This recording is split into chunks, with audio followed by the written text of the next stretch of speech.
শাস্ত্রে তো বর্ণনা করাই হয়েছে, যেখানে ভগবানের ভক্ত এসে উপস্থিত হয়ে যায়, যেখানে ভগবানের নাম কীর্তন হয়, মধুর নাম কীর্তন হয়, যেখানে ভগবানের দিব্য কথা ভাগবত কথার আস্বাদন হয়, সেখানে গঙ্গা এসে উপস্থিত হয়ে যায়।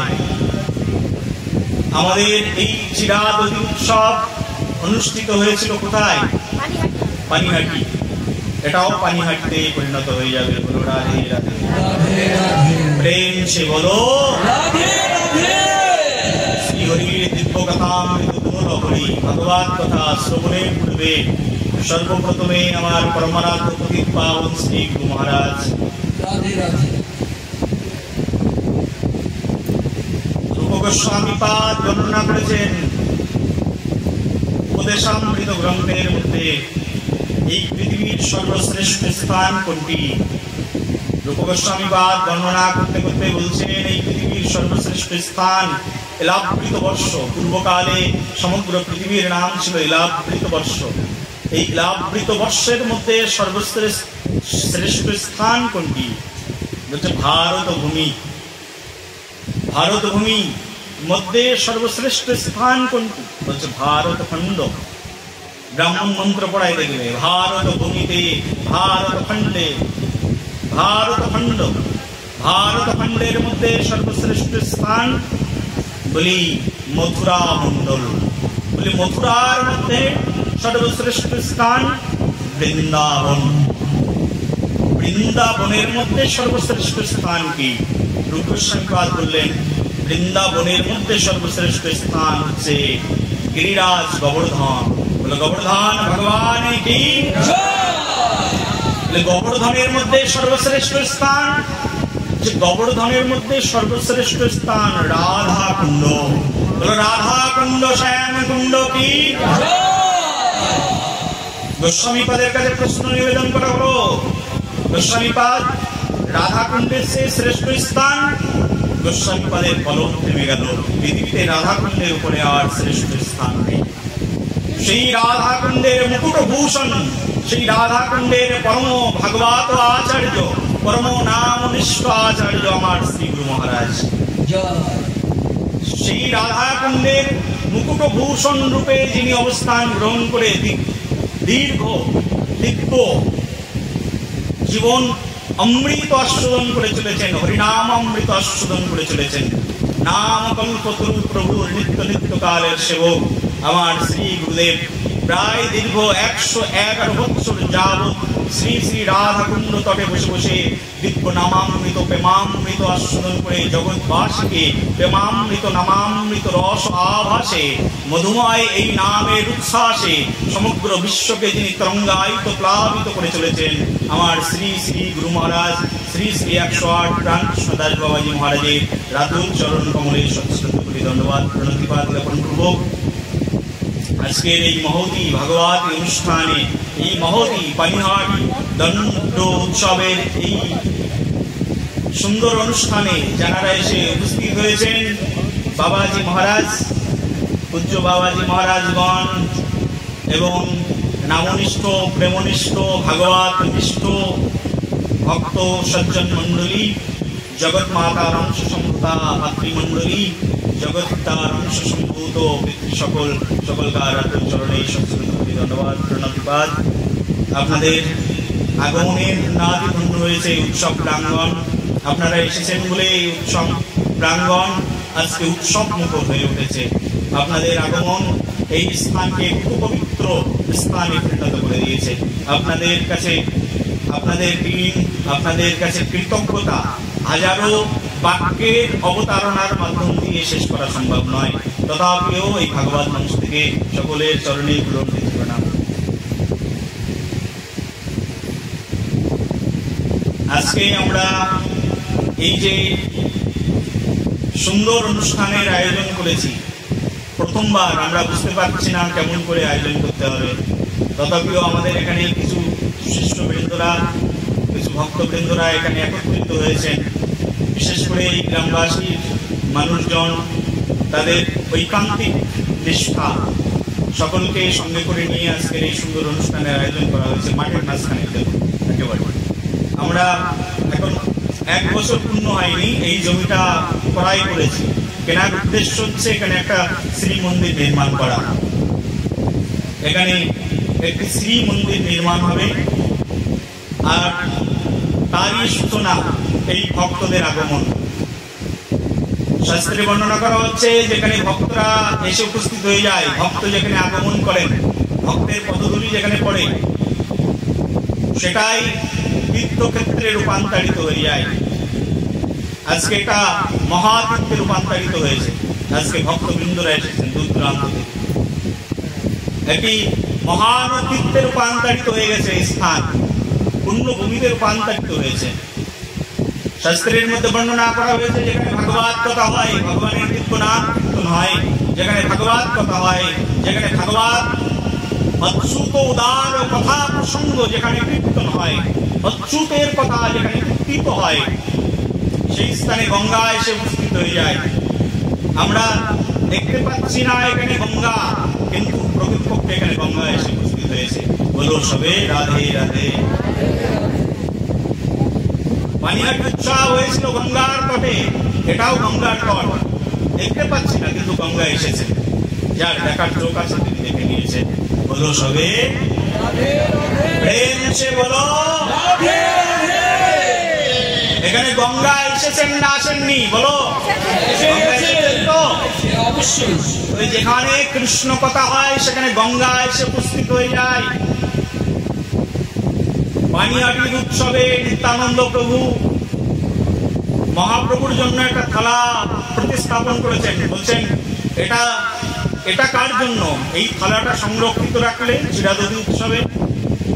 নিত্যানন্দ প্রভু বললেন মহাপ্রভু। সবাই দেখছেন কই, এখানে তো মহাপ্রভু নেই, তো একলা নিত্যানন্দ আছে। নিত্যানন্দ বলছেন এখানে মহাপ্রভু এসে বসে ভক্ষণ করবেন, আস্বাদন করবেন, চিরাদই প্রসাদ গ্রহণ করবেন।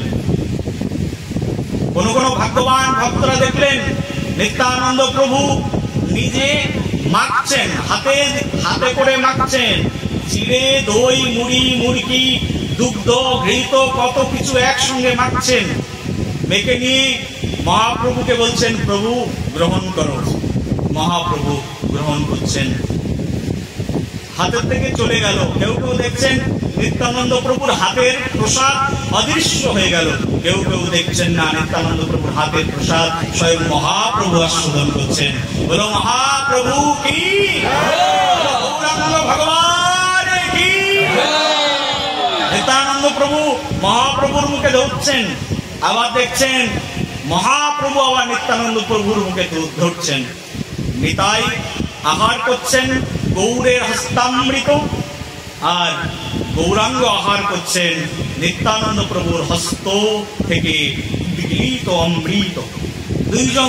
দুই ভাই পরমানন্দে বিহার করছেন সেই পানিহাটি ধামে। কিন্তু মহাপ্রভু তো তখন ছিলেন না পানিহাটিতে, ছিলেন কোথায়? পুরীধাম। মহাপ্রভু তখন সন্ন্যাস নবদ্বীপ ত্যাগ করে চলে গেছেন। কাটোয়া কাঞ্চননগর থেকে সন্ন্যাস গ্রহণ করে মহাপ্রভু রয়েছেন পুরীধামে। কিন্তু নিত্যানন্দ প্রভুর পাশেই আসন দিয়েছেন। নিত্যানন্দ প্রভুর পাশেই আসন মহাপ্রভু অদৃশ্যভাবে নিত্যানন্দের ভাবাবেশে মহাপ্রভু বসে পড়লেন, মানসে বসিয়ে দিলেন। এখানে মানসে গঙ্গা দেবী সে উপস্থিত হয়েছেন। একবার ভগবান শ্রীকৃষ্ণ তার মা বাবা দুইজন বলছেন বাবা একটু তীর্থ ভ্রমণ করতে যাও। পরমানন্দ মাধব কৃষ্ণ ভগবান বলছেন তীর্থ করতে কোথায় যাবে? বহুত দূর, তীর্থ করতে যাওয়ার দরকার নেই, এই বৃদ্ধ বয়সে পায়ে হেঁটে যেতে পারবে না। বলি হে কৃষ্ণ, তুমি তীর্থ ভ্রমণ করতে নিষেধ করছো? আমরা তো জানতাম তুমি সাক্ষাৎ বেদ পুরুষ, বেদান্ত সারম। গাইলাম না একটু আগে, ভগবানের পরিচয়ে বলছেন বেদান্ত সারম বেনু বিলৌলাম। বেদান্ত সারম, তিনি হাতে বেনুকে ধারণ করে রয়েছেন। বেনু বিলৌলাম, যার মুখের কাছে বেনু, যিনি কি বেনুকে মুহূর্তে মুহূর্তে চুম্বন প্রদান করছেন, কৃষ্ণচন্দ্রে মধুরামৃত পান করছেন। বেনু বিলৌলাম, বেদান্ত সারম, সমগ্র বেদের একমাত্র সার হে প্রভু কৃষ্ণচন্দ্র। বেদের সার তুমি, সেই বেদান্ত সারম তুমি বলছো তীর্থে যাওয়ার দরকার নেই। ভগবান শ্রীকৃষ্ণ বললেন তীর্থে দূরে কেন যাবে, বৃন্দাবনেই তো তীর্থ আছে। বলি তাই নাকি, কোথায়? বৃন্দাবনে গঙ্গা। বললেন মা গঙ্গায় স্নান করবে, চলো আমি নিয়ে যাচ্ছি গঙ্গা স্নান করা। মা বাবা দুইজনের হাত ধরে টানতে টানতে নিয়ে গেলেন গোবর্ধনের পাশ দিয়ে। যখন ভ্রমণ করবেন দেখবেন মানসী গঙ্গা প্রকটিত হয়েছে। ভগবান শ্রীকৃষ্ণের আহ্বানে গঙ্গা দেবী মাটি ফুড়ে সেখান থেকে আবির্ভূতা হয়ে গেলেন, আর সঙ্গে সঙ্গে সেই গঙ্গায় মাতাকে স্নান করিয়ে দিলেন, বললেন এই গঙ্গায় স্নান করো। ভগবান শ্রীকৃষ্ণ আহ্বান করতেই গঙ্গা এসে উপস্থিত হয়ে গেছে। ভগবান শ্রীকৃষ্ণ আহ্বান করেছেন শ্রী বৃন্দাবনের মধ্যে সব তীর্থরা চলে এসো। পৃথিবীর যত তীর্থ সব তীর্থ রাধাকুণ্ডের মধ্যে এসে উপস্থিত হয়েছে। ভগবান শ্রীকৃষ্ণের আহ্বানে অলোকানন্দা, নর্মদা, সিন্ধু, কাবেরী, প্রয়াগরাজ আদি তীর্থ বৃন্দরা ছুটতে ছুটতে শ্যামকুণ্ডের মধ্যে এসে শ্যামসুন্দরের চরণে আশ্রয় গ্রহণ করেছেন। এই হচ্ছে শ্যামকুণ্ড। হলো শ্যামকুণ্ড ভগবান কি সাক্ষাৎ শ্যামসুন্দরী শ্যামকুণ্ড। শ্যামকুণ্ডের জল প্রভু শ্যামসুন্দরের করুণায় রাধারানী আশ্রয় দত্ত, আশ্রয় দিলেন। রাধারানী হাত পেতে গ্রহণ করলেন শ্যামকুণ্ডের জল। রাধারানী তার বুককে বক্ষকে বিস্তীর্ণ করে দিলেন। রাধারানী একেবারে রাধাকুণ্ড হয়ে গেল। রাধারানী আর রাধাকুণ্ডের মধ্যে কোনো পার্থক্য নেই। যা রাধাকুণ্ড তাই সাক্ষাৎ রাধারানী। সেই রাধাকুণ্ডের মধ্যে সব জল এসে মিলিত হয়ে গেল। মহাতীর্থ কুম্ভ, প্রয়াগরাজ আদি মহাতীর্থ দর্শন এক জন্মে সম্ভব নয়। এই পৃথিবীর যত তীর্থ আছে এক জন্মে দর্শন করা সম্ভব নয়। বলি সব তীর্থকে এক জন্মে দর্শন করা সম্ভব নয়, কিন্তু সেই দুর্লভ তীর্থ দর্শনকে ভগবান শ্রীকৃষ্ণ বৃন্দাবনের মধ্যে নিয়ে এসেছেন। এক রাধাকুণ্ড যদি তুমি পরিক্রমা করো, শ্যামকুণ্ড যদি পরিক্রমা করো, 4 বার পরিক্রমা লাগিয়ে নিলে তোমার জীবনে আর কোনো তীর্থ ভ্রমণের বাদ থাকে না। সব তীর্থ ভ্রমণ সেখানে হয়ে যায়। প্রেম সে বলো সব তীর্থ সেই রাধাকুণ্ডের মধ্যে বিদ্যমান। কোথায় যাবে তীর্থ করতে? বলি রাধাকুণ্ডে তো কোনোদিন যায়নি, তাহলে কোথায় তীর্থ করবো? বলি চাঁদ পাড়াতে এসো না, ধানকুটিতে তীর্থ বসে গেছে। প্রেম সে বলো এই তো তীর্থস্থান বসে গেছে। বলি যেখানে হরিকথা অমৃত আস্বাদিত হয় সেখানে গঙ্গা আসে, যমুনা আসে, নর্মদা আসে, অলোকানন্দা আসে, সিন্ধু আসে, কাবেরী আসে, আর কত নাম। মহাভারত আদি পুরাণ আদি নিখিল শাস্ত্রের যত তীর্থ আছে সব তীর্থ সেই ভাগবত অঙ্গনে চলে আসেন। ভাগবত এইরকম প্রসিদ্ধ কলিযুগে। ভাগবত হচ্ছে সাক্ষাৎ প্রকটিত বিগ্রহ। ভগবান শ্রীকৃষ্ণের কাছে প্রশ্ন নিবেদন করছেন উদ্ধবজি, প্রভু আমার মনের প্রশ্ন। কি প্রশ্ন? বলি প্রভু তোমার কাছে প্রশ্ন এই, তুমি তো চলে যাবে কয়েকদিন পরে, 125 বছর তুমি পৃথিবীতে এসে লীলা সংকরণ করে চলে যাও। কিছুদিন পরে তুমি চলে গেলে আমরা কোথায় যাব? কার কাছে গিয়ে আশ্রয় গ্রহণ করব? ধর্ম কোথায় থাকবে? আসবে তো কলিযুগ, তুমি চলে গেলে এই কলির ভবার নবে কলির জীব কিভাবে উদ্ধার পাবে? কোথায় তাদের আশ্রয়? ভগবান শ্রীকৃষ্ণ নিমেষ মাত্র দেরি না করে উত্তর দিয়ে দিলেন। নিমেষ অর্ধ অপেক্ষা করলেন না, উত্তর দিয়ে দিলেন উদ্ধব মহারাজকে। উদ্ধব শোনো, আমি চলে গেলে ধর্ম নষ্ট হবে না, ধর্ম থাকবে। বলি প্রভু তুমি চলে গেলে কলিযুগে ধর্ম কোথায় থাকবে? কলিযুগের মানুষই তো অধর্মময়, তার জীবনটাই তো অধর্ম দিয়ে শুরু। তার জন্ম সংস্কার হবে না, অধর্ম তো, জন্মটাই অধর্ম। সন্তান জন্ম দেওয়ার আগেই সংস্কার করতে হয় মাকে, বাবাকে। তো মা বাবা তো জাত কর্ম সংস্কার করবে না, অধর্ম দিয়েই তো তার জন্ম হবে। তাহলে ধর্ম কি করে হবে? ভগবান শ্রীকৃষ্ণ সহজভাবে বলে দিলেন, আমি চলে যাব কিন্তু এই পৃথিবীতে ধর্ম থাকবে। কোথায় থাকবে ধর্ম? ভগবান বলছেন আমি চলে যাব, আমার তো একটা রূপ নয়, অনেক রূপ। আছো অনল নিলে বলো গান, চির নব নিলে উদর সলিল গহনে, আছো বিটুপি লতায় জলদের গায় শশী তারকায় তপনে। ভগবান সব জায়গায় আছেন, থাকবেন না এমন নয়, কিন্তু প্রকটিত থাকবেন কোথায়? ভগবান বলছেন আমার একটি রূপ এই যে দেখতে পাচ্ছ, সচ্চিদানন্দময়। ভগবান সচ্চিদানন্দ রূপম, আমি সেই সচ্চিদানন্দ রূপ, এই সচ্চিদানন্দ রূপ নিয়ে আমি চলে যাব আমার নিজ আলয়, সেই গোলক বৃন্দাবন ধাম। কিন্তু আমি গোলকে এক রূপে চলে যাব আর এক রূপে থেকে যাব। বলি সেই রূপটি কি, যে রূপে তুমি থেকে যাবে? সেই রূপের নাম কি শুনবে তুমি? শোনো। আর সেই রূপের নাম হচ্ছে এই ভাগবত রূপ। এই ভাগবত রূপের মধ্যে আমি থেকে যাব। এই পৃথিবীর যত ভাগবত কথা আছে, এই ভাগবত কথাটাই হচ্ছে আমার দিব্য স্বরূপ। আর কলিযুগে আমার এই স্বরূপটি বিদ্যমান থাকবে, আর সেই স্বরূপের নাম হচ্ছে ভাগবত স্বরূপ। বলো ভাগবত ভগবান কি। কলিযুগে ভগবানকে তাহলে ভাগবত ভগবান বলে আমি ভাগবত রূপে থাকবো। বলে ভাগবত রূপে থাকবে, আস্বাদন কি করে করব? ভগবান বললেন আমি তোমাকে এই পৃথিবীতে আস্বাদন করবার জন্য রেখে যাও। আমি চলে গেলে তুমি কুণ্ঠিত হবে না, আমি চলে গেলাম। আমি চলে গেলে তুমি বৃন্দাবনে চলে যাও। কারণ ভাগবত আস্বাদনের এর চেয়ে পরমশ্রেষ্ঠ জায়গা, ভাগবত আরাধনার এর চেয়ে আর বড় কোনো স্থান নেই। মহারাজ উদ্ধবকে ভগবান শ্রীকৃষ্ণচন্দ্র সেই বৃন্দাবনে যাওয়ার আদেশ করে দিলেন, তুমি বৃন্দাবনে যাও। আর বৃন্দাবনে গিয়ে তুমি এই ভাগবত স্বরূপের আস্বাদন করাও, ভাগবত রূপের আস্বাদন করাও। ভাগবত, হ্যাঁ ঠিক আছে।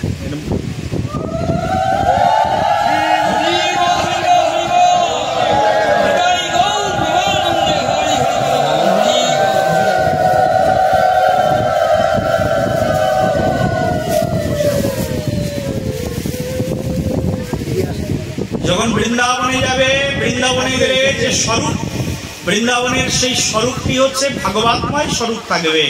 তুমি যাবে আর বৃন্দাবনে গিয়ে ভাগবতের প্রচার করবে। উদ্ধব মহারাজ প্রথম শুরু করে দিলেন এই ভাগবতের প্রচার। আজকে এখানে সেই ভগবান আছে। ভগবান বলেছিলেন আমি আমার এই রূপে চলে যাব, আমাকে দেখতে পাবে না, আমার হাতে মুরলি থাকবে না, আমি আর বাঁশি বাজিয়ে রাধারানীকে ডাকবো না, আমি বাঁশি বাজিয়ে আর সখীদেরকে ডাকবো না, কিন্তু আমার বাঁশির সুর সখীরা শুনতে পাবে। যারা গোপী আনুগত্যে ভজন করবে, যারা রাধা আনুগত্যে ভজন করবে, ভাগবতকে যখন আস্বাদন করবে, ভাগবতের প্রত্যেকটি শ্লোকের মধ্যে সে বংশীর ধ্বনি শ্রবণ করতে পারবে, মুরলীর ধ্বনি শ্রবণ করতে পারবে, ভাব বিহ্বল হয়ে যাবে, রাধা ভাবে ভাবাবিষ্ট হয়ে যাবে। ভাগবতের মধ্যেই সাক্ষাৎ কৃষ্ণ স্বরূপ বিদ্যমান রয়েছে। বলো ভাগবত ভগবান কি। যেখানেই এই ভাগবত কথা কীর্তন হয়, সেটা মধুময় বৃন্দাবনে পরিণত হয়ে যায়, সেটা অভিন্ন পানিহাটি ধামে পরিণত হয়ে যায়। আজকে যেন পানিহাটির মেলা আমাদের ধানকুনিতে স্বল্প পরিসরে হলেও বসেছে। হয়তোবা সুবৃহৎ নয়, কিন্তু হৃদয়টা তো সুবৃহৎ। মানুষের বিস্তীর্ণ অনুভবটা সুবৃহৎ নয়, কিন্তু হৃদয় তো সুবৃহৎ। বলো সবে রাধে রাধে, প্রেম সে বলো রাধে রাধে। আমাদের এই চিরাদধি উৎসব, এই চিরাদধি উৎসব পানিহাটি ধামে ভগবান নিত্যানন্দ প্রভু করিয়েছিলেন। কাকে আদেশ করেছিলেন চিরাদধি উৎসব করবার জন্য? সবাই জানো মহিমা? জানো সবাই? কাকে? বলো রঘুনাথ দাস। বলো রঘুনাথ দাস গোস্বামী পাদে কি জয়। এই রঘুনাথ দাস গোস্বামীকে স্বয়ং ভগবান নিত্যানন্দ প্রভু এই দণ্ড প্রদান করেছিলেন, যাও চিরাদধি খাও। রঘুনাথ দাস ভগবান শ্রী চৈতন্য মহাপ্রভুর এক অনন্য ভক্ত ছিলেন। আমাদের বৃন্দাবনের যে অষ্টম গোস্বামী, তার মধ্যে প্রধান স্বর্গস্বামীর নাম আমরা শুনেছি। এই 6 গোসাই যবে ব্রজে কইল বাস, রাধা কৃষ্ণের নিত্যলীলার কি করিলেন প্রকাশ। এই 6 গোসাইয়ের করি চরণ বন্দন, যাহা হইতে বিঘ্ননাশ এই যে ষড়গোস্বামীর অন্যতম নাম হচ্ছে রঘুনাথ দাস গোস্বামী। এই রঘুনাথ দাস গোস্বামী তিনি আমাদের এই কলকাতারই মানুষ, বেশি দূরের মানুষ নয়। এই তো সামনে গঙ্গা পার হলে আদি শব্দগ্রাম।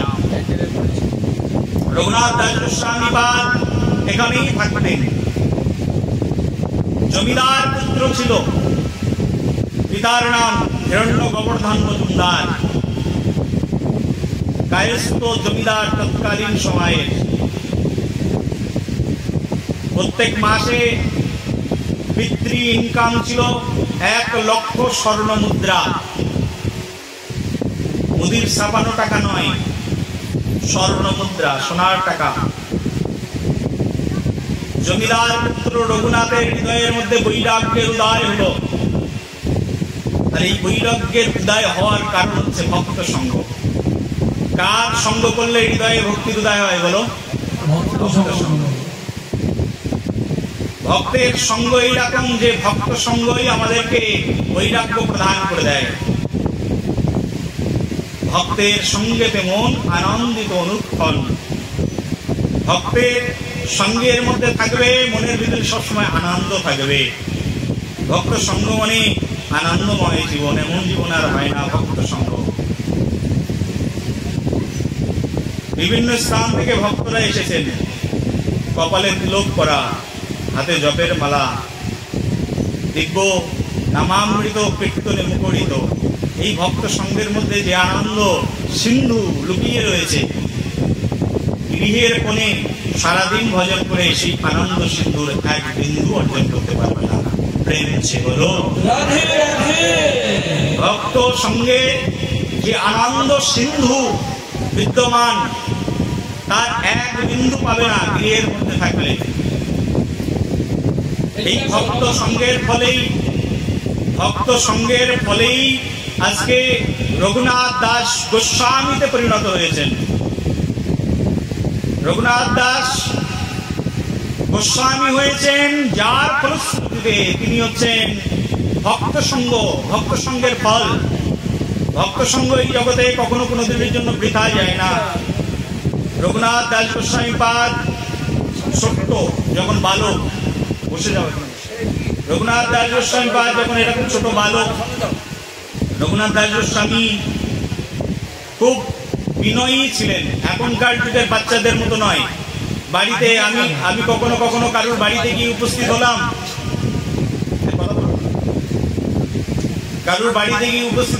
উপস্থিত হলে মা এসে প্রণাম করছে, বাবা এসে প্রণাম করছে, আর ছেলেটা মোবাইলে গেম খেলছে। বলো রাধে রাধে। প্রেম সে বলো রাধে রাধে রাধে রাধে। দাদাকে বসিয়ে দাও, ওই সামনে আসছে।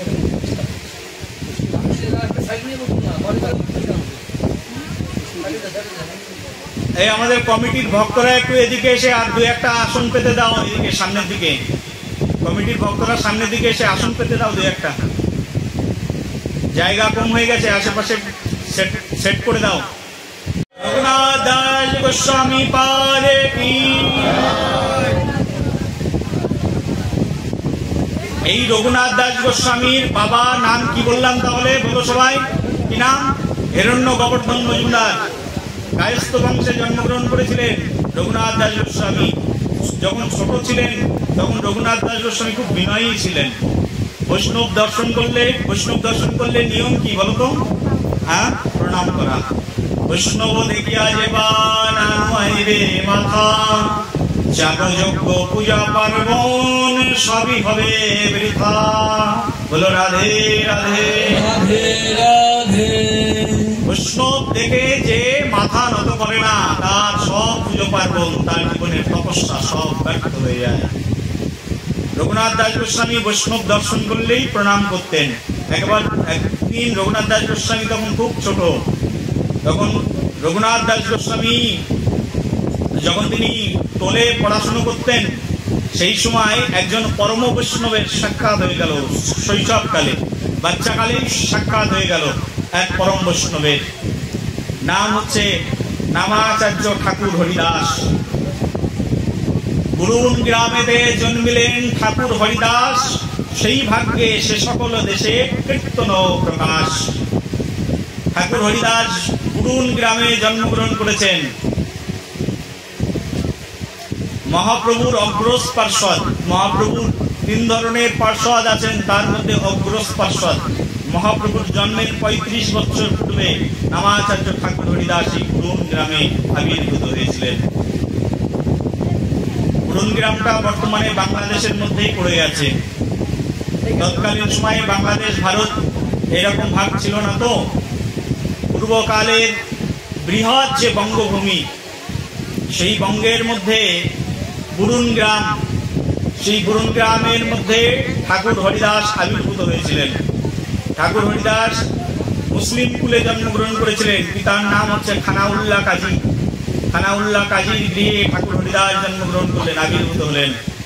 এই খানাউল্লাহ কাজীর গৃহে ঠাকুর হরিদাস আবির্ভূত হলেন। অল্প বয়সেই পিতৃমাতৃহারা হয়ে গেলেন।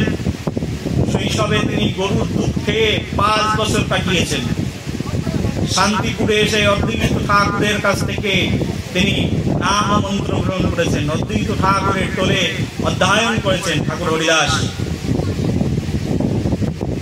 ঠাকুর হরিদাস যখন এই শান্তিপুরে এসেছেন, শান্তিপুরে আসবার পরে ঠাকুর হরিদাস তখন তিনি বিভিন্ন স্থানে ভক্ত সঙ্গ করবার জন্য যেতেন। ভক্ত সঙ্গ করবার জন্য ঠাকুর হরিদাস যখন বেরোলেন, একবার তিনি সাধনায় সিদ্ধি লাভ করলেন বেনাপোলের জঙ্গলের মধ্যে। যদি আপনারা বাংলাদেশে এখনো যাবেন, বেনাপোলের জঙ্গল দেখতে পাবেন, কিন্তু এখন জঙ্গল না দেখতে পারলেও বেনাপোল শহর দেখতে পাবেন। বলো রাধে রাধে। বেনাপোলের জঙ্গল ছিল আগে, বনগাটা আগে জঙ্গলই ছিল, এখন তো বনগা হয়েছে। পূর্বকালে 500 বছর পূর্বে এটা বেনাপোল জঙ্গল ছিল, বনগা। এই বেনাপোল জঙ্গলের মধ্যে ঠাকুর হরিদাস বসে বসে ভজন করতেন। নামাচার্য ঠাকুর হরিদাস সেই বেনাপোল জঙ্গল থেকে ভজন করে লক্ষ্যহীরা নামক একজন প্রস্টিটিউটকে তিনি উদ্ধার করেছিলেন। লক্ষ্যহীরার বাড়ি হচ্ছে মুসলান্দপুরে। রাধে রাধে।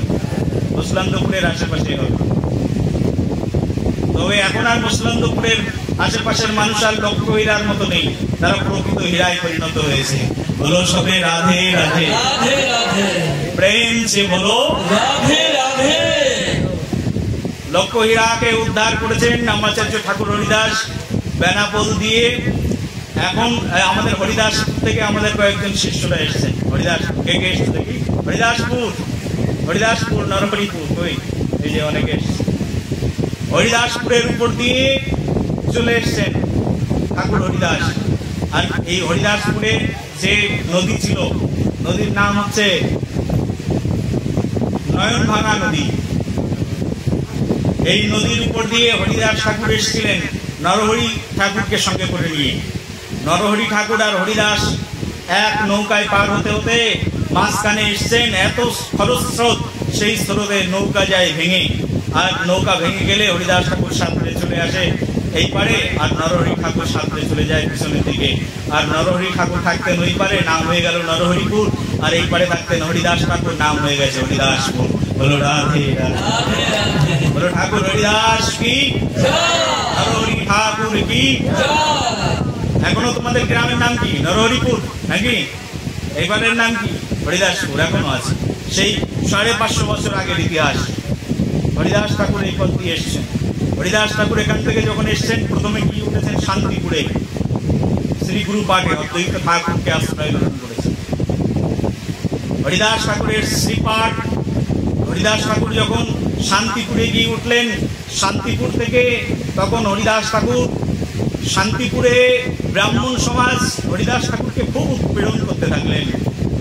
হরিদাস ঠাকুরকে তখন সেই ব্রাহ্মণের উৎপীড়নের জন্য স্বয়ং শান্তিপুরপতি, শান্তিপুরের ঠাকুর অদ্বৈত আচার্য হরিদাস ঠাকুরকে বললেন, তুমি গিয়ে ফুলিয়ায় সাধনা করো। এখনো যাবেন ফুলিয়ায়। যদি কারোর যেতে ইচ্ছা করে একবার আমার সঙ্গে যাবেন। বলো ফুলিয়া ধাম কি। ফুলিয়াতে গিয়ে উঠলেন ঠাকুর হরিদাস। ফুলিয়াতে সাপের কুপার উপরে বসে বসে তিনি ভজন করতেন, হরিনাম জপ করতেন, সর্পের কুপার উপরে বসে বসে। এই নামাচার্য ঠাকুর হরিদাস পরম সাধক, ধীর স্থিত প্রজ্ঞ, যাকে স্বয়ং মহাপ্রভু নামের আচার্য বানিয়েছেন, এই ঠাকুর হরিদাস একবার রঘুনাথ দাসের বাড়িতে গিয়ে উপস্থিত হলেন। তৎকালীন সময়ে সেই পূর্বকালে রঘুনাথ দাস তখন ছোট, হরিদাস ঠাকুর ঘুরতে ঘুরতে এই শান্তিপুর দিয়ে ফুলিয়া দিয়ে ঘুরতে ঘুরতে আদি সপ্তগ্রামে গিয়ে উঠেছেন। ভালো করে মনে রাখবে, কোথায় গিয়ে উঠেছেন? ঘুরতে ঘুরতে। হরিদাস ঠাকুর এসছেন কোথা থেকে? বুরুনগ্রাম। বুরুনগ্রাম থেকে ঘুরতে ঘুরতে হরিদাস ঠাকুর বেনাপোলে যখন থাকতেন, সব সদবা বিধবা রমণীগণ হরিদাস ঠাকুরের কাছে যেতেন, বসে বসে হরিদাস ঠাকুর হরিনাম জপ করতেন। হরিদাস ঠাকুরের সেখানকার সেই মাটি মাথায় তুলে দিতেন, মাথায় মাখতেন। আর তৎকালীন সময়ে কলেরা রোগ, টাইফয়েড রোগে গ্রামের পর গ্রাম মানুষ মৃত্যুবরণ করত, কুষ্ঠ রোগ, বিভিন্ন রোগ হতো। আর সেই সব সোয়াইছে রোগ হরিদাস ঠাকুরের সেই মাটি মাথায় মাখার সঙ্গে সঙ্গে সোয়াইছে রোগ পর্যন্ত ভালো হয়ে যেত। সেসব রোগ থেকে মানুষ পরিত্রাণ পেয়ে যেত। চারিদিকে হরিদাস ঠাকুরের মহিমা ছড়িয়ে পড়ল। এত যশস্বী হয়ে পড়েছিলেন হরিদাস ঠাকুর। সেই নামাচার্য ঠাকুর হরিদাস তিনি হাঁটতে হাঁটতে হাঁটতে হাঁটতে এই পথ দিয়ে ঘুরতে ঘুরতে সেই আদিসপ্ত গ্রামে গিয়ে উঠলেন। আদিসপ্ত গ্রামে তখন সেখানে সেই ছোট্ট রঘুদাস তিনি অধ্যয়ন করতেন। তার সেই হরিদাস ঠাকুর যখন বসে বসে হরিনাম জপ করতেন একটি গাছের নিচে, ওখানেও একটা গাছের নিচে বসে বসে, আদিসপ্ত গ্রামে একটা গাছের নিচে বসে বসে সেখানে তিনি হরিনাম জপ করতেন। আর পণ্ডিতজি সেখানে অধ্যয়ন করাতেন। আর ছোট্ট রঘুনাথ দাস যে দেখতেন যে একজন বাবাজি বসে বসে হরিনাম জপ করছে, আর রঘুনাথ দাস গিয়ে প্রণাম নিবেদন করলেন হরিদাস ঠাকুরকে। হরিদাস ঠাকুর তাকালেন সেই রঘুনাথ দাসের দিকে। যেই না তাকালেন, দেখো বৈষ্ণব তাকালে কি হয়, বৈষ্ণব যদি একবার তোমার দিকে দর্শন করে, তুমি বৈষ্ণবকে কতবার দর্শন করলে নাথিং ম্যাটার্স। বৈষ্ণবকে তুমি বারবার দেখছো, কোনো ব্যাপার নেই। ভগবানকে তুমি বারবার দেখছো, কিন্তু ভগবান যদি তোমাকে একবার দেখে ফেলে, তোমার কৃপা হয়ে যাবে। বলো রাধে রাধে। বৈষ্ণব যদি একবার তোমাকে দেখে ফেলে, দর্শন করলেই কৃপা হয়ে যাবে। আমাদের নরোত্তম দাস ঠাকুর প্রেম ভক্তির মহাজন লিখছেন না, দর্শনে পবিত্র করো এই তোমারি গুণ, হরি স্থানে অপরাধে তারে হরির নাম, তোমার স্থানে অপরাধে নাহি কো এড়ান। হরিস্থানে অপরাধে, যদি তুমি বৈষ্ণবের কাছে অপরাধ করো, তোমার কোনো সেই অপরাধের নিষ্কৃতি নেই, ক্ষমা নেই। বৈষ্ণবের কাছে সেই জন্য অপরাধ করতে নেই। বলছে বৈষ্ণবের ভূষণ কি, আভূষণ কি? বৈষ্ণবের ভূষণ আভূষণ বলছেন বৈষ্ণব দর্শনে পবিত্র করে। দর্শনে পবিত্র করো এই তোমারই গুণ। বৈষ্ণব যদি কাউকে দর্শন দান করেন, দর্শন করলেই তার হৃদয় অন্তঃকরণ পবিত্র হয়ে যায়। প্রেম সে বলো বলো সবে। বৈষ্ণব যদি কাউকে দর্শন দেন, দর্শনেই পবিত্র করেন। বৈষ্ণবের কাছে গিয়ে বৈষ্ণবকে আলিঙ্গন করলেই যে বৈষ্ণব কৃপা করবেন এমনটি নয়। বৈষ্ণবের কাছে গিয়ে তার চরণে ঘন্টার পর ঘন্টা বসে থাকলেই কৃপা করবেন এমনটি নয়। যদি বৈষ্ণব কৃপা কটাক্ষ প্রদান করেন, কৃপা করুণার্ত চিত্তে যদি একবার তোমাকে দর্শন করে নেয়, একবার দর্শন করলে তাতেই তোমার কৃপা হয়ে যাবে। অনেক শিষ্য আছে গুরুদেবের কাছে ঘন্টার পর ঘন্টা বসে থেকেও কৃপা পান না। আবার অনেক শিষ্য আছে গুরুদেব দূর থেকে দর্শন করে তাকে কৃপা প্রদান করেন। প্রেম সে বলো কৃপা কটাক্ষ ভাজনম। কৃপা কটাক্ষ হচ্ছে এইরকম। গুরুদেবের কৃপা কিভাবে বর্ষিত হয় বলি, কোন ভক্তের হৃদয় অন্তঃকরণ যদি শুদ্ধ হয়, কোন ভক্তের ভাব যদি সুন্দর হয়, কোন ভক্তের হৃদয় বৃত্তি যদি উন্নত হয়, তিনি গিয়ে ভগবানকে দর্শন করলে যে ফল লাভ হয়, একজন পাপী ব্যক্তি বারবার ভগবানকে দর্শন করলে সেই ফল লাভ হয় না। ভগবান বাঙ্কে বিহারী মন্দিরে এক পাপী প্রতিদিন যায়, যে একবার বাঙ্কে বিহারীর চরণ দর্শন করে আর একবার গৌনাগাটি পড়া স্ত্রীগণকে দর্শন করে। সে তো একজন চোর যতবার দর্শন করে, একজন পুণ্যবান ব্যক্তি ততবার দর্শন করে না বাঙ্কে বিহারীকে। কিন্তু বাঙ্কে বিহারী বাঁকা রায়ের কৃপা তো তার উপরে হয় না, চোরের উপরে হয় না। কিন্তু বহু বছর ধরে টাকা জমিয়ে জমিয়ে জমিয়ে জমিয়ে জীবনে একবার প্রথমবার বৃন্দাবনে গেল, জীবনে একবার প্রথমবার বৃন্দাবনে গিয়ে বাঁকে বিহারী দর্শন করছে। হে বাঁকা রায়, হে পরম ত্রিভঙ্গ মুরারি, করুণা করো। ওই একবার দর্শন করে তার হৃদয়ের মধ্যে বাঁকা রায় প্রবিষ্ট হয়ে তার বাড়িতে চলে গেল। আর চোর প্রতিদিন গিয়ে দর্শন করে, একবার নয়, 3 বার নয়, 5 বার নয়, 10 বার নয়, শত শতবার বাঙ্কে বিহারীকে দর্শন করে। আর সঙ্গে সঙ্গে মনের ভিতরে থাকে চোজ্যবৃত্তি। ওই চোজ্যবৃত্তির হৃদয় নিয়ে ভগবানকে দর্শন করলে কোনো ফল লাভ হয় না। তেমনই ভাবে শ্রী গুরুদেবকে শুদ্ধ হৃদয়ে শুদ্ধ মন নিয়ে কেউ দর্শন করলো, গুরুদেব দেখলেই বুঝতে পারেন এ শুদ্ধ অন্তঃকরণে আমার কাছে এসেছে। আর গুরুদেব যখন ওই শিষ্যের দিকে তাকান, তার কৃপা দৃষ্টি বর্ষণ করেন, তখন তার কৃপা হয়ে যায়। প্রেম সে বলো রাধে রাধে, বলো সবে রাধে রাধে। তেমনি ভাবে বৈষ্ণবের হৃদয় যদি পূর্বজন্মের সংস্কার জাত থাকে, এই রঘুনাথ দাস বহু বহু পূর্বজন্মের সংস্কার জাত। স্বয়ং শ্রী বৃন্দাবনের সখী এই রঘুনাথ দাস গোস্বামী যখনই শৈশবকালে এসে হরিদাস ঠাকুরকে প্রণাম নিবেদন করেছেন, হরিদাস ঠাকুর একটুখানি দেখেছেন। ওই দর্শনের মাধ্যম দিয়ে রঘুনাথ দাসের হৃদয়ের মধ্যে প্রেম ভক্তি উৎপাদিত হয়েছে। শুধু দর্শনেই কি হলো, প্রেম পেয়ে গেল।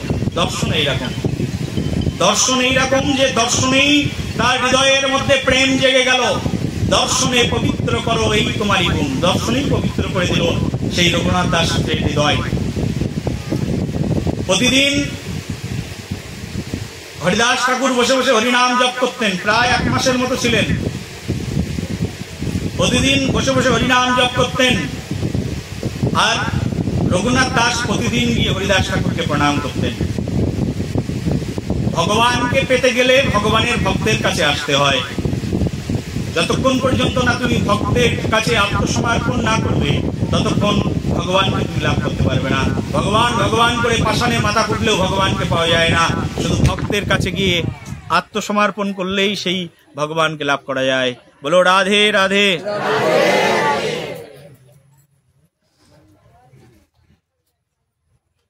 শ্রী রঘুনাথ দাস, শোনো, কারেন্ট নেই, এমনিতেই শোনো। এই রঘুনাথ দাস ভগবান শ্রীকৃষ্ণকে লাভ করবার জন্য অনেক বড় ত্যাগ করেছিলেন, এরকম নয়, ত্যাগ করানো হয়েছিল তাকে দিয়ে। আর তাকে দিয়ে যে ত্যাগ করিয়েছিলেন সেটা স্বয়ং মহাপ্রভুর পার্শ্বদগণ রঘুনাথ দাস সেই হৃদয়ের মধ্যে ত্যাগ বৈরাগ্যকে প্রদান করেছিলেন। রঘুনাথ দাস প্রতিদিন হরিদাস ঠাকুরকে প্রণাম করতেন, আর রঘুনাথ দাসকে হরিদাস ঠাকুর কাছে ডাকতেন আর পাশে বসাতেন। পাশে বসিয়ে একটু মাথায় হাত বোলাতেন, হরিনামের উপদেশ করতেন। আর হরিদাস ঠাকুরের মুখের থেকে হরিনাম শ্রবণ করতেন রঘুনাথ দাস। হরিদাস ঠাকুরের মুখারবৃন্দের অমৃতময় হরিনাম শ্রবণ করে তার হৃদয় অন্তঃকরণ একেবারে পরিশুদ্ধ হয়েছিল। আমরা তো প্রতিদিন হরিনাম শ্রবণ করি, কিন্তু হরিদাস ঠাকুরের মুখ থেকে হরিনাম শ্রবণ আর আমার মুখ থেকে হরিনাম শ্রবণ এক হবে নাকি? যার সমগ্র জীবন যৌবন সবকিছু কৃষ্ণে সমর্পিত, যার রসনা সদা সর্বক্ষণ কৃষ্ণ আনন্দে বিভরিত, সেই হরিদাস ঠাকুরের মুখ থেকে রঘুনাথ দাস গোস্বামী হরিনাম শ্রবণ করে তার হৃদয়কে পবিত্র করেছিলেন। এই রঘুনাথ দাস গোস্বামী হৃদয় এমন পবিত্র হলো, হরিদাস ঠাকুর চলে আসলেন আদিসপ্তগ্রাম থেকে, কিন্তু রঘুনাথের হৃদয়ের ভিতরে ওই প্রেম প্রদান করে চলে এসছেন, ওই প্রেম থেকে গেল। হরিদাস ঠাকুর চলে এসেছেন, রঘুনাথ দাস বড়ও হয়ে গেছেন, কিন্তু রঘুনাথ দাস সুযোগ খুঁজছেন কবে আমি মহাপ্রভুর চরণে যাব।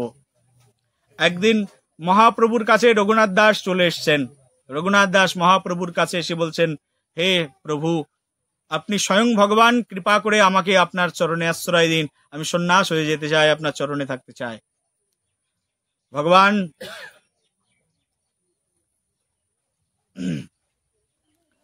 স্বয়ং ভগবান শ্রীমান মহাপ্রভু গৌর সুন্দর রঘুনাথকে দেখে অত্যন্ত সন্তুষ্ট হলেন, কিন্তু কৃপা করলেন না। সন্তুষ্ট এক আর কৃপা করা আর এক, তাই না? সন্তুষ্ট হলেন মহাপ্রভুকে দেখে, কিন্তু মহাপ্রভুকে দেখে সন্তুষ্ট হলেন, কিন্তু কৃপা করলেন না এই মহাপ্রভু রঘুনাথকে দেখে। কেন কৃপা করলেন না? রঘুনাথের একটু ক্রম ভুল হয়ে গেছে। ক্রম ভুল বোঝেন তো? হ্যাঁ, রঘুনাথের একটু ক্রম ভুল হয়েছে, কৃপা করলেন না। মহাপ্রভু বরঞ্চ বললেন, রঘুনাথ, মর্কট বৈরাগ্য না দেখাইও লোক দেখাইয়া, যথাযোগ্য বিষয় ভুঞ্জ নিরাসক্ত হইয়া। বৈরাগী হতে এসেছো, কিন্তু এমন বৈরাগ্য দেখিও না যে বৈরাগ্য দেখতে কিছুটা বানরের মতো লাগে। প্রেম ছে বলো। রঘুনাথ দাস গোস্বামী বলছেন মর্কট বৈরাগ্য, রঘুনাথ দাস গোস্বামীকে মহাপ্রভু বলছেন মর্কট বৈরাগ্য না দেখাইও লোক দেখাইয়া। লোক দেখানো, বৈরাগ্য দেখানোর কোনো প্রয়োজন নেই। মর্কট মানে কি বলি? বানর। বানরের বৈরাগী। বানর তো কোনোদিন প্যান্ট শার্ট পরে না, জামা প্যান্ট পরে না। তার মানে কি বানর অনেক বড় বৈরাগী হয়ে গেল? হ্যাঁ, বলি বানরের মতো বৈরাগী হয় না। বৈরাগী হলে প্রকৃত বৈরাগ্য হও। সেই জন্য গৃহে যাও। মহাপ্রভু বললেন স্থির হয়ে গৃহে যাও, না হও বাতুল।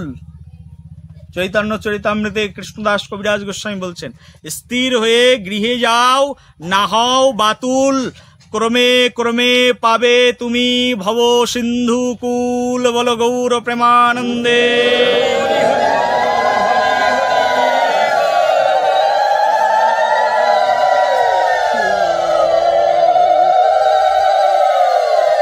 মহাপ্রভু বলছেন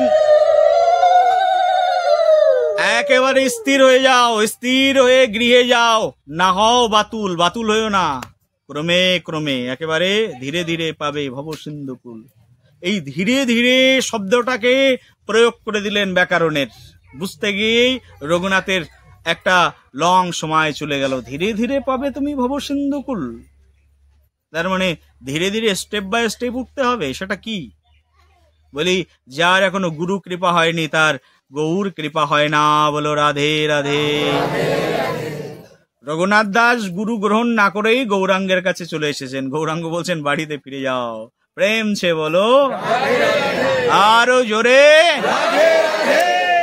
স্বয়ং ভগবানের কাছে গিয়েও মানুষ বিতাড়িত হয়ে চলে আসে, তার প্রমাণ রঘুনাথ দাস। ভগবানের কাছে গেছেন বৈরাগী হওয়ার জন্য। ভগবানের তো নেওয়া উচিত, আমার ভক্ত আমার কাছে চলে এসছে, ভগবান ফিরিয়ে দিয়েছেন, যাও চলে যাও। বলি চলে যাওয়ার আর কারণ কি? বলি যার নিতাই কৃপা হয়নি তার গৌর কৃপা হয় না। বলো গৌরাঙ্গ ভগবান কি। যার নিতাই কৃপা হয়নি তার গৌর কৃপা হয় না। সেই জন্য বাজাবে নাকি?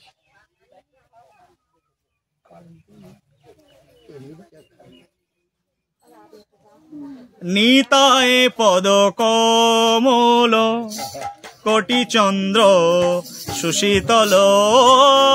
নিতায় পদ কোটি চন্দ্র সুশীতল। বলো কার পদ? কার পদ? নিতায় পদ কমল কোটি চন্দ্র সুশীতল।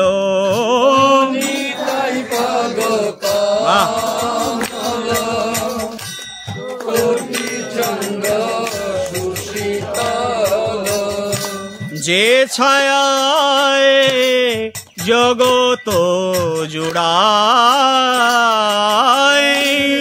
যে ছায়ায় জগত।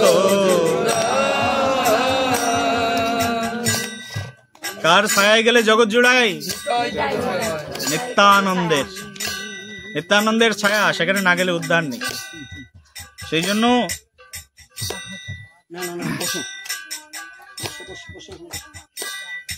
নিতায় পদ কমল কোটি চন্দ্র সুশীতল, বলো নিতায় পদ কমল কোটি চন্দ্র,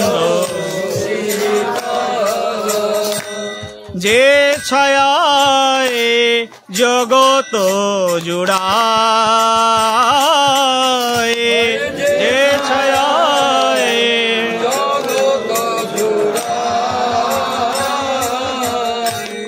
হেন নিতায় বিনে ভাই রাধা কৃষ্ণ পাইতে নাই, হেন নিতায়, বলো সবাই বলো,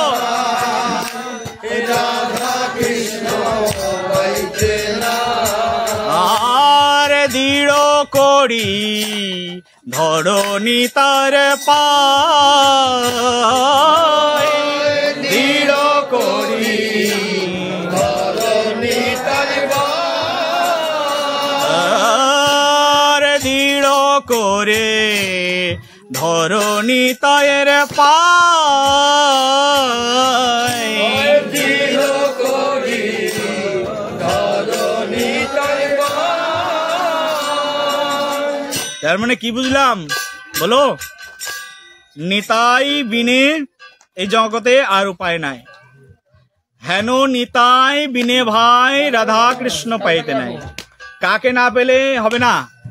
নিতাই না পেলে রাধা কৃষ্ণ পাবে না। হেন নিতাই বিনে ভাই রাধা কৃষ্ণ পাইতে নাই, হেন নিতাই বিনে ভাই রাধা কৃষ্ণ পাইতে নাই। যতক্ষণ পর্যন্ত একজন জীব নিতাইয়ের চরণাশ্রয় না গ্রহণ করছে ততক্ষণ পর্যন্ত সে রাধা কৃষ্ণকে পাবে কি করে? আর রাধা কৃষ্ণকে যদি না পায় গৌরী পাবে কি করে? বলি রাধা কৃষ্ণ দুই মিলে এক হয়ে গৌর হয়েছে, বলে গৌরাঙ্গ ভগবান কি। নিতাইয়ের চরণ সত্য, তাহার সেবক নিত্য। নিতাইয়ের চরণ এই জগতে একমাত্র সত্য চরণ। এই সম্বন্ধ জানতে হবে আমাদেরকে। বলে সম্বন্ধ জ্ঞান না থাকলে হবে না। সম্বন্ধ কি? সে সম্বন্ধ নাহি যার বৃথা জন্ম গেল তার, সে সম্বন্ধ নাহি যার বৃথা জন্ম গেল তার। সেই পশু বড় দুরাচার গো, সেই পশু বড় দুরাচার। বলি নিতাই না বলিল মুখে, মজিল সংসার সুখে।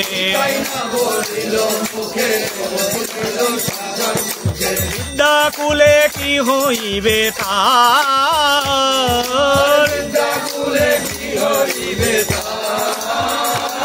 বলে বিদ্যাকুলে কি হইবে তার, বিদ্যাকুলে কি হইবে তার। নিত্যানন্দ ভজন বিনে আর উপায় নেই। যতক্ষণ পর্যন্ত এই কলিজীবের নিতাইয়ের কৃপা না হয় ততক্ষণ পর্যন্ত গৌর কৃপা হয় না। রঘুনাথ দাস গোস্বামীকে মহাপ্রভু এই শিক্ষাই দিলেন, যাও স্থির হয়ে গিয়ে যাও, না হও বাতুল, ক্রমে ক্রমে পাবে তুমি ভব সিন্ধু কুল। একেবারে স্থির হয়ে বাড়িতে ফিরে যাও, বাতুল হয়ে না, ক্রমে ক্রমে তুমি ভব সিন্ধু কুল পেয়ে যাবে। নিতাইয়ের চরণ আশ্রয় গ্রহণ করো। রঘুনাথ দাস গোস্বামী বাড়িতে ফিরে আসলেন।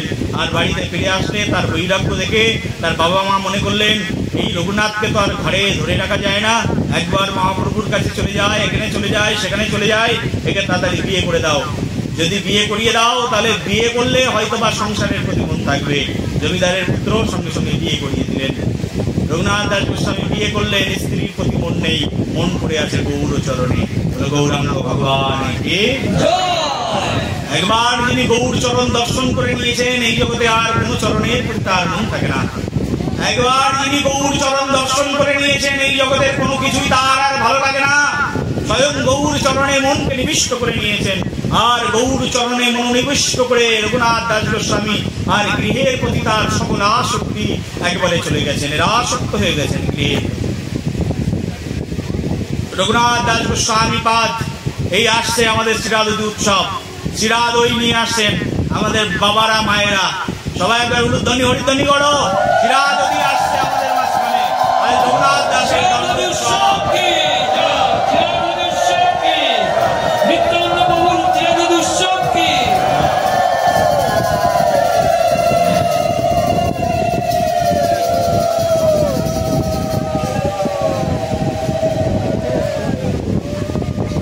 রঘুনাথ দাসের ঝালি এখনো পর্যন্ত পুরী ধামে রঘুনাথ দাসের ঝালি এখনো পর্যন্ত বিখ্যাত।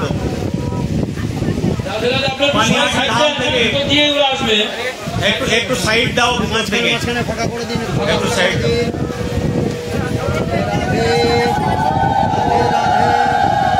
রাধে রাধে